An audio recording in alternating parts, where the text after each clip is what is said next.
Hello. Hi. Welcome to our second symposium lecture of the 2014-2015 school year. Yes, thank you. I'm just going to give a couple words about what symposium is, then I'm going to hand it off to Alan, who's going to introduce our esteemed speaker. For those of you who don't know, Symposium is a hopefully soon-to-be club on campus that sponsors intellectual discourse by hosting 5 academic lectures given by students who are doing research, either in their area of specialty or other projects. And the purpose of this is to elevate the amount of intellectual discourse that happens on campus per the mind and heart mission of campus. We're also looking to start some new programs, one of which is going to be a student mentorship program. So similar to the Dine with the Mind, there we go. Similar to the Dine with the Mind program, we're wanting to get underclassmen students connected to upperclassmen students within their area of major so that they can ask advice and get mentoring on the side. So stay tuned for that progression. But without further ado, Alan.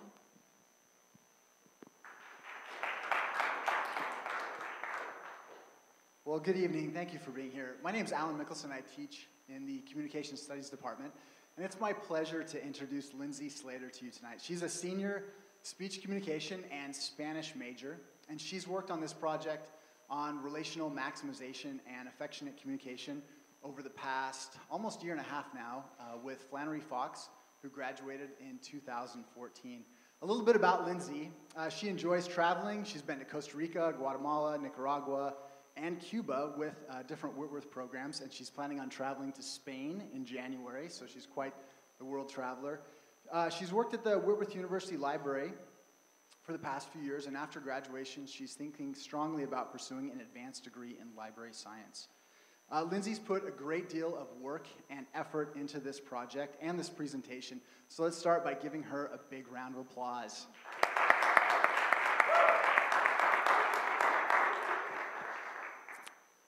Hello, everyone, and thank you, Alan, for that introduction. I'd like to invite you all to think back to when you were a junior or senior in high school. You may have visited 1 or 2 colleges in person before you made your decision. How many of you visited at least 1 college? Maybe 5, 10, 15? I visited 17 colleges by the time I was a senior because I desperately wanted to go to the perfect college for me. And we call this desire to make the best decision maximizing. And it's a personality trait, though we're not entirely sure if it's something we tend to be born with or something that we learn from the people around us. Now, you may be familiar with the term maximizing from this commercial.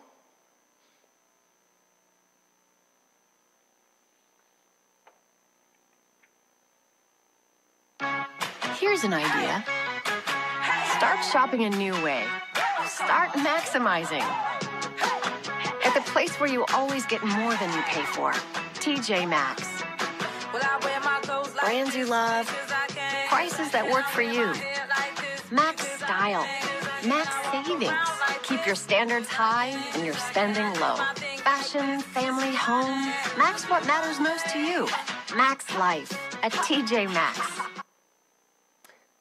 So I don't think TJ Maxx has the trademark on the word. And though consumer behavior isn't the focus of this presentation, it is fair to say that a lot of good examples about maximization come from consumer behavior. For example, if I were to maximize a pair of jeans, I might go to Washington Square, a mall near my home in Beaverton. And I'd go to a store there, maybe Macy's, and I'd want to try on all the styles and all the colors to figure out which was the best one there. But I wouldn't stop at Macy's. I'd also want to go to another store because perhaps they would have a better deal. Maybe I'd go to Nordstrom next or Gap. And after trying on all the jeans at all the different stores, I'd pick a pair. But as I was driving home, I might feel some regret because I'd wonder, oh, maybe Old Navy really has the best pair of jeans at the best price, but I hadn't gone there. And so that's one of the drawbacks of maximization. We're not sure if we've ever made the best choice. So though maximizers might tend to make a better decision because they tried on all the different pair of jeans, they might regret that decision because they think that something better is out there. Do any of you have an example of maximizing in your lives? Can you think of an instance where you really wanted to make the best decision? Maybe it was over some clothes. Whenever I order something at a restaurant. I've been there, yeah. Quincy? I love coffee, and so whenever I'm doing grocery shopping, I'll smell every single package, and then I'll pick one out, shop around a little bit more, but continuously go back to the same coffee aisle and, feel some regret as I walk away, and then go back, pick another one, go back and forth. Yeah. Textbook shopping. Oh. Yeah, because we definitely want to spend the least money, but you want to make sure you have the best edition for the least money. Like, can you get one for just a couple pennies more that has no writing in it? Yeah, I've been there. So those are all great examples. And I, along with Dr. Mickelson and my research partner, Flannery Fox, a 2014 graduate, conducted research on maximization's role in romantic relationships. We found that maximization is linked to less affectionate communication in romantic relationships. Tonight, I'll introduce a few theories related to our research, present our hypothesis, methods, and results, and then discuss what that means to our relationships and us. In a 2013 article, Mickelson and Pauly contrast maximization with satisficing. They define maximization as an attempt to make the best, or identify the best alternative. My research partner, Flannery Fox, used herself as an example of that back when she had to decide on a college major. She just wasn't sure what to do, so she looked over the course catalog and decided, you know what? The best thing for me is to be a music major. But after a few semesters, she began doubting herself, wondering if a better major for her was out there. So again, she pored over the course catalog, looking through all her options, and decided she was actually a communications major. So she declared it and was working away. But then she had her doubts again. So she very carefully and detailed examined that course catalog and realized, no, she's actually a political science major. And so finally, maybe content with her decision, or from duress of her parents, she completed all three and graduated. If Fox had been a satisficer, she would have been content with any major that met her standards, because as you can see here, Mickelson and Pauly define satisficing as any good alternative. For example, her standards could have been a major with critical thinking and learning about human behavior. Since a communications major satisfies both those criteria, she would have stopped there. Maximization consists of three components: alternative search, high standards, and decision difficulty. Alternative search consists of looking for other options, both before and after you make a decision. High standards are self-explanatory. You want the best. And decision difficulty refers to a struggle to commit to one choice. In Flannery's search for the perfect major, she showed all three elements. She was thorough, examining all her options.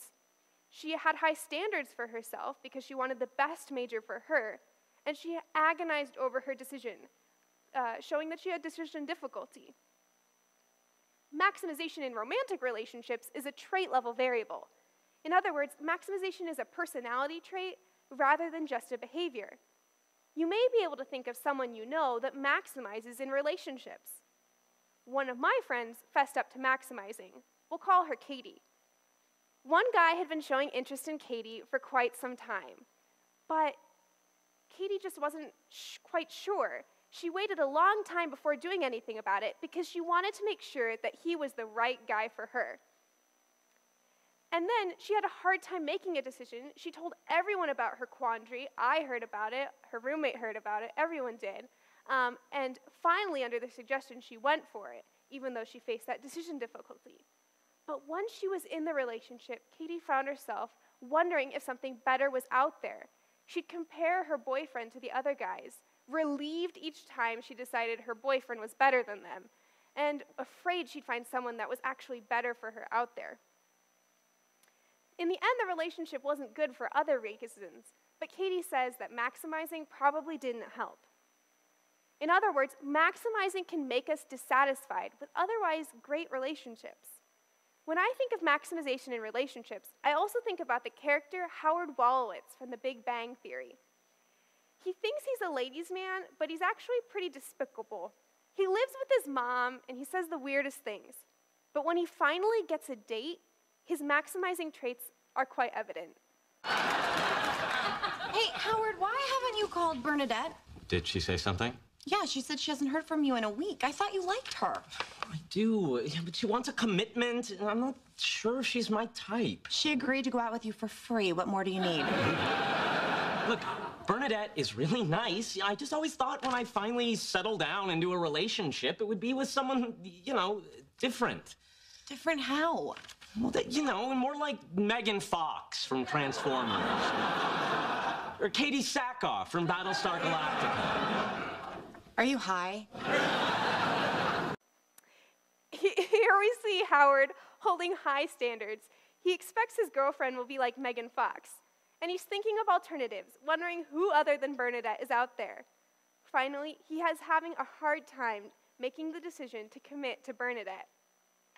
Though instinct says that maximizing probably isn't good for our relationships, we do have some evidence to that effect.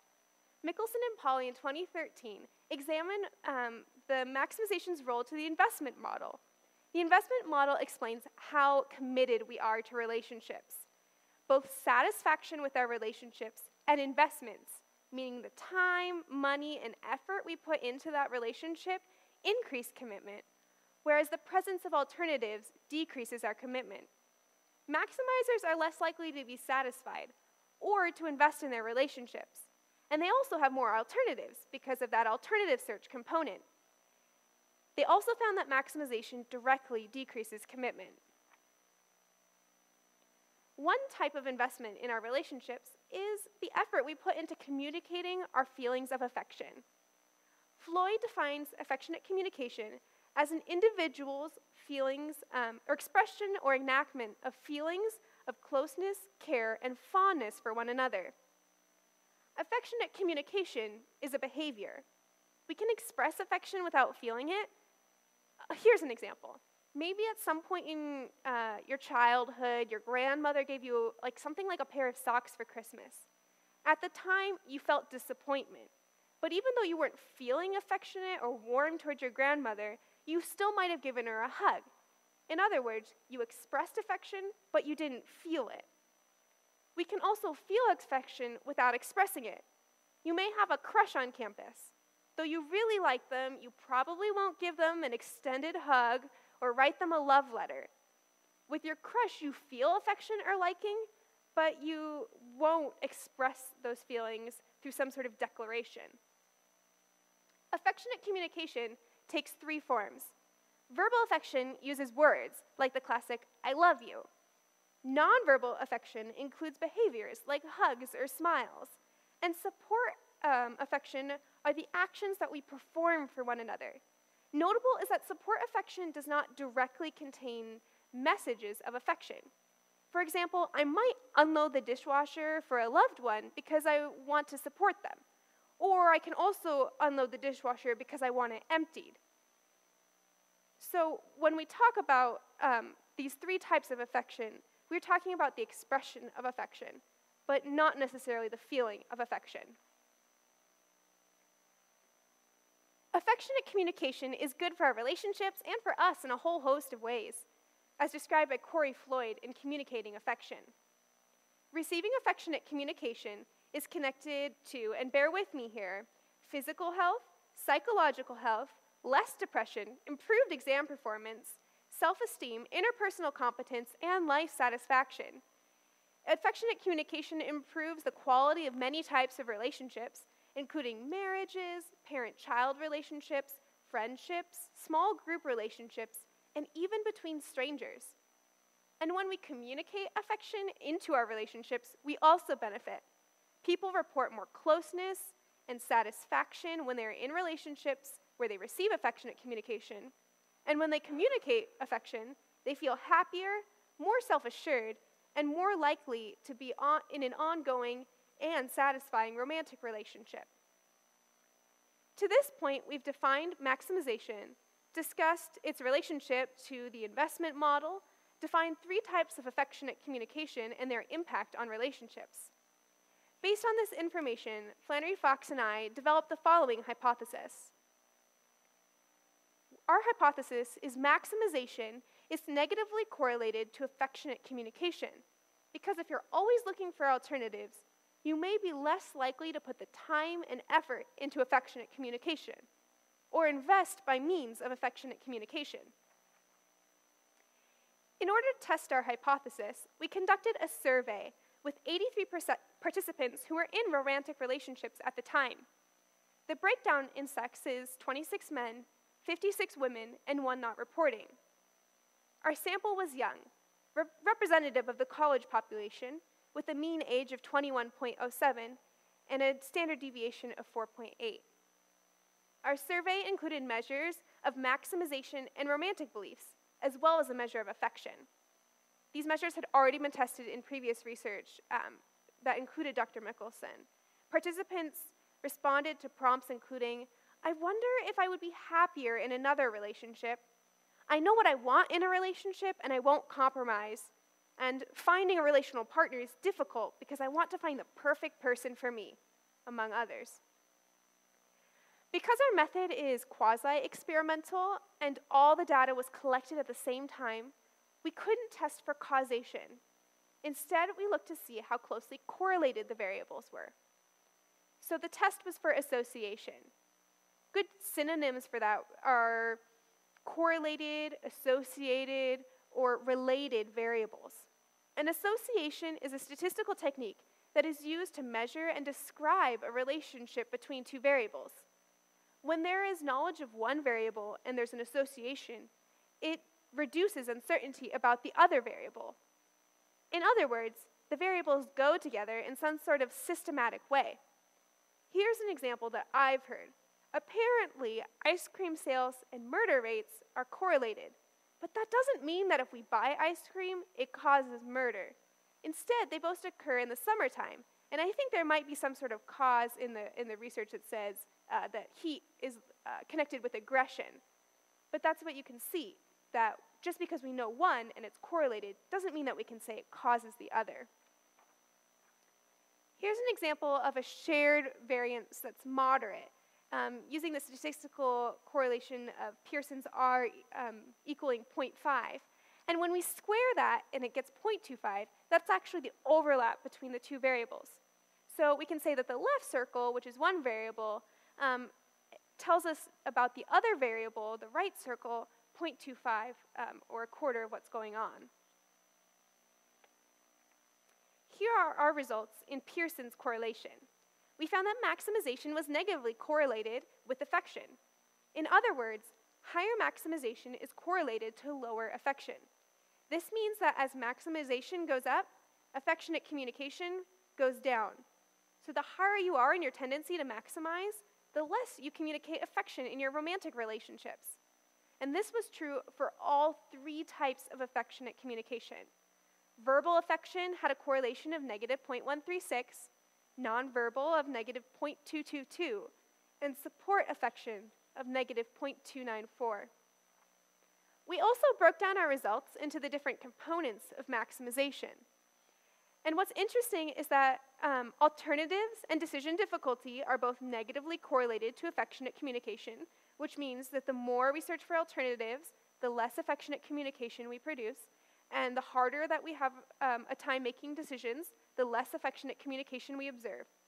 But that high standards had a non-significant effect. However, it's kind of easy to see why having high standards might not necessarily be a problem, because we want our potential boyfriend or girlfriend to be good for us. High standards not having this negative correlation is consistent with previous research. And then I'd like to note that the non-significant relationship between specifically verbal affection and decision difficulty is likely explained by how small our sample size was, which gave us a pretty small or low statistical power. And so we'd expect that if we were to replicate this with other students, maybe a larger population, we would see a negative correlation. From our results, it appears that maximization is linked to less affectionate communication. And since affectionate communication is linked to all those types of positive outcomes that I mentioned, it seems that maximization can be a problematic trait for romantic relationships. Also recall that romantic relationship had a stronger relationship with support affection than any other kind. This is concerning because support affection is actually the most commonly observed type of affection communicated in relationships. However, we might be less likely to notice the absence of support affection because it doesn't directly contain those messages of affection. Again, some sort of chore doesn't necessarily mean that we're feeling affection or communicating affection. And so could this mean that maximization is quietly sabotaging relationships, that partners of maximizers might not notice the lack of affectionate communication? Further research is needed in this area. And next we saw that high standards alone don't impede affectionate communication. This makes sense because it's easy to see that having high standards for our romantic partners is probably a good thing. This finding emphasizes that high standards are problematic when they're combined with alternative search and decision difficulty. I do have some advice. As I discussed earlier, communicating and receiving affection is good for us in a whole host of ways. So whether or not you suspect that you're a maximizer, be aware of the types of affection that you communicate in your relationships.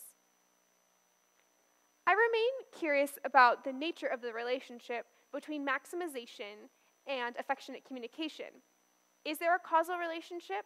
Does maximization affect affectionate communication or the other way around? There is evidence that maximization is a personality trait, which would suggest it's the cause, but we need a study that's set up to observe something like that. Also, does maximization and affectionate communication have the same relationship in marriages?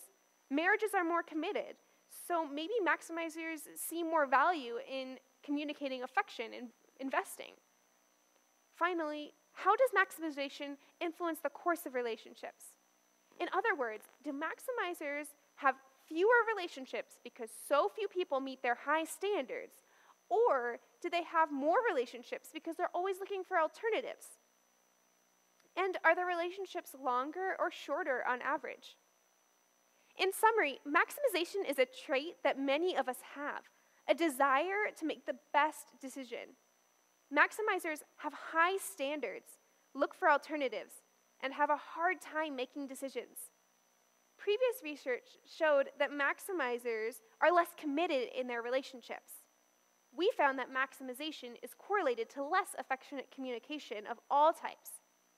There is some hope for us maximizers. Though I maybe maximized in my college decision, I never looked at transferring. And just because I wanted the best possible senior final semester schedule doesn't mean that I have to maximize in my romantic relationships. So further research needs to be done on how we can minimize the effects of maximization, or maybe protect ourselves from its negative effects. And now I want to open it up to you all. Are there any questions about maximization? Any questions about the research process? Do you have any practical tips for how somebody who is a maximizer could be a satisficer? Yes, you know, Flannery and I both realized to our horror during the research process that we were probably both tended to maximization in at least some areas of our lives. And as we brainstormed, we talk about maybe just trying to be intentional about setting standards for yourself. So maybe you're doing a research project of some kind and you know you need some sources, but you set yourself, okay, I'm just gonna find 3. And once I've found 3 that are from reliable sources, that are relevant to my topic, I'm just gonna stop. I'm not gonna maximize. Now that's not necessarily helpful for our romantic relationships, but maybe the same principle applies. Spend some time with yourself and identify what are you looking for, and then maybe talk with some other people and say, in your opinion, do they meet these characteristics? And then hopefully you won't maximize. Yeah. So I've been going to see the chapel candidates for the new Dean of Spiritual Life position. And in all honesty, I'm not blown away by any of them. But they're all qualified people. They're all the final names that got into the thing. So, do you have any advice for maybe how we as students, if we're not blown away by these candidates, but we're probably going to be with them? I won't be with them for 4 years, but some people will. Any thoughts on the process of a chaplain search committee?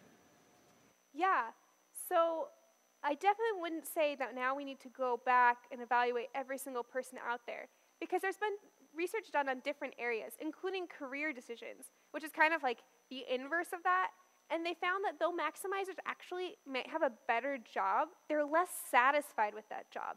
So that suggests if we have 2 qualified candidates, we just need to be satisfied with those, if the students are happy with them, if they meet our criteria, and then make some sort of decision, even though it might be hard to do so.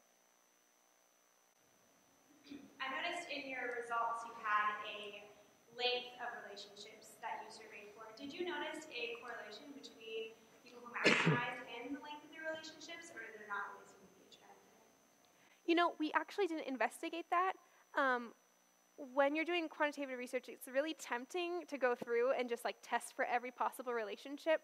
But when you're doing some sort of science like this, you have to look at the background, set your question, and then not mess around and look for other things, because we're not set up to measure that. But it's a very good question, and one that I'm left with. I want to know if maximizers have longer or shorter relationships. Maybe you could partner with Dr. Mickelson and do that next year. So I know you talked about future questions that you have. What do you foresee as the next research study? So if you were to do another research study, what would that look like, and what topic would you pursue? I've been thinking, and I think it would be really interesting to look at friendships and maximization as well. Rebecca and I were talking about that, and how when you have a relational partner, you should really just have one. So it's a little easier to see how maximization would play out. Like you have one and you want a better one. But with friendships, you can have several, you can make new friends without theoretically letting go of your others. So it would be interesting to look at that dynamic. Well, I want to encourage you all, if you have any other questions, to come up to me afterwards.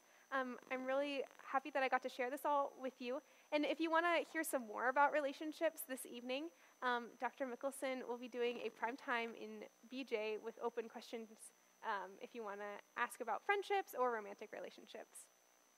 Thank you.